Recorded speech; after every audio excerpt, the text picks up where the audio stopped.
The presidential election just about 2 weeks behind us, but now one of the biggest campaigns in the tri-state about to get underway, the increasingly crowded 2025 race for governor of New Jersey.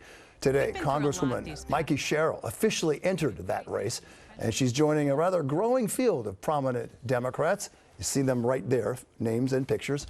And they're also looking to replace the term-limited governor, Phil Murphy. On the Republican side, some lesser-known names to be sure, but one who proved to be a tough challenger to Murphy back in 2021.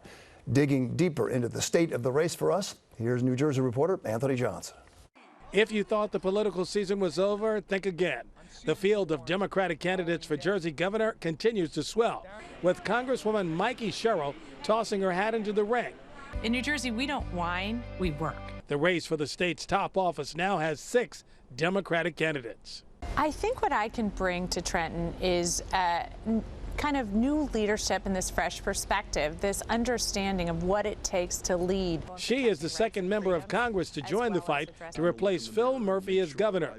Last Friday, Representative Josh Gottheimer jumped into the battle. Jersey has given me and my family so much opportunity, and I want to make sure everyone has the same shot. According to a recent Rutgers-Eagleton poll, most residents of New Jersey are unfamiliar with all of the candidates. They now have less than a year to make themselves known in all 21 counties. We have to focus on the things that are important to people in the state. Former State Senator Steve Sweeney is vying for the top spot on the ticket, along with the former mayor of Montclair, Sean Spiller. One of the earliest candidates to declare, Newark's Mayor Ras Baraka, believes success in resurrecting Jersey's largest city makes him uniquely qualified to run the state. We get things done, right? We're just not talking about things we want to get done. We actually have receipts for the things we've gotten done. And another early contestant is Jersey City Mayor Steve Fulop, who reacted to Mikie Sherrill's announcement with a compliment, calling the recently re-elected Congresswoman the front runner, but calling her part of the political machine.